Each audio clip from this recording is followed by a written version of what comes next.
Sir. আশা করি আপনি ভালো আছেন এবং আমার সহকর্মী সবাই আসসালামু আলাইকুম। আশা রাখছি সবাই আপনারা ভালো আছেন। আল্লাহ যেন আমাদের সবাইকে ভালো রাখে সে প্রতিদান করো। আমি আল্লাহর নামে শুরু করছি। আমি যা পারি তাই বলছি স্যার। বলতে গেলে ক্ষমা দৃষ্টি দেখবেন। আমি আমার পরিবেশের বলি স্যার, আমরা ব্যবসা করতে হলে ব্যবসার কথা নিয়ে মূলধন হচ্ছে তাই, আবার সবচেয়ে শক্তিশালী হচ্ছে তার সততা। যার সততা যত প্রতিষ্ঠিত হবে, যার সততা যত উন্নত হবে, সব ব্যক্তিরাই পারে ব্যবসার মূলধন টিকিয়ে রাখার জন্য। টাকা একদিকে, সততা একদিকে, নিষ্ঠা একদিকে। তো আমি মনে করি আমি যদি কোনো কাজে যাই, কোনো ব্যবসায় নামি, আমার 1 লক্ষ টাকা বা 2 লক্ষ টাকা নিলাম, সেটা বড় বিষয় না। বিষয়টা হচ্ছে আমি কি সৎ আছি কিনা, আমি কি কারো সাথে কোনো খারাপ ব্যবহার করছি কিনা সেদিকে লক্ষ্য রাখতে হবে। এবং আমার ব্যবসায় সততা বলতে আমি একা তো আর করতে পারবো না, আমার সহকর্মী একজন লাগবে।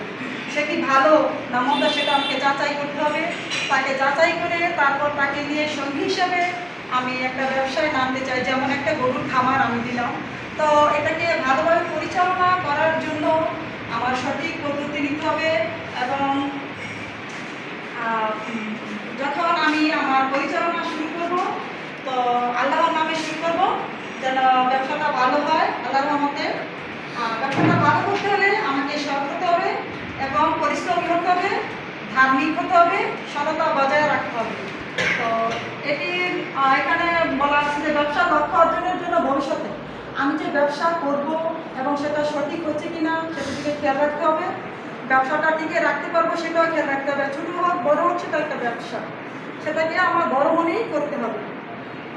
এবং ব্যবসার যে পরিকল্পনা, আমি ধরেন একটা গরু অল্প দামে কিনে এটাকে পরিচর্যা করে ভালোভাবে খাওয়ানো তারপরে পরিচর্যা করে সেটাকে 20,000 টাকা দিয়ে কিনে আমি দেখা গেছে অনেক প্রচুর পরিশ্রম করার পর সেটাকে 50,000 টাকা বাজার ক্রয় করে বিক্রয় করে।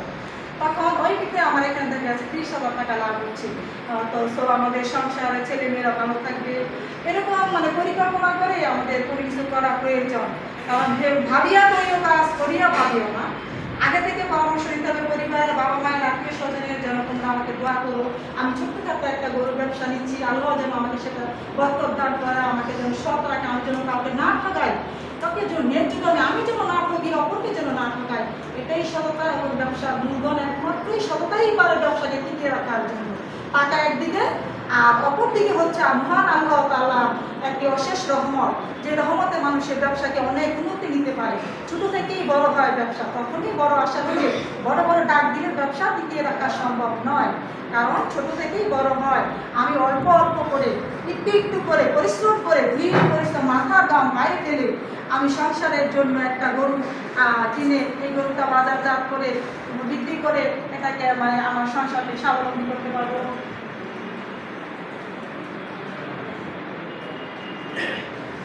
তো একমাত্র মূলধনই হচ্ছে ব্যবসা, মূলধন সততা। আমি এটাকেই বলবো, 100 বার বলবো, টাকা একদিকে, সততা একদিকে। সততা থাকলে ইনশাআল্লাহ আল্লাহর রহমতে ব্যবসায় জয় হয়। আর মাথার দাম বাইরে করলে পরিশ্রম সৌভাগ্যের প্রসূতি। যে জাতি যত পরিশ্রম, সে জাতি তত উন্নত। তো আমরা যদি পরিশ্রম নাই করি তাহলে আমাদের সৎ কীভাবে হবে, আমাদের ব্যবসা কীভাবে উন্নয়ন হবে, ব্যবসা কীভাবে বাড়বে, সেটা টিকিয়ে রাখার জন্য আমাদের সততা হতে হবে, পরিশ্রম করতে হবে, প্রচুর পরিশ্রম করতে হবে। তাহলেই আমরা ব্যবসা টিকিয়ে রাখতে পারবো এবং আমাদের জীবনের লক্ষ্যে পৌঁছে দেবো।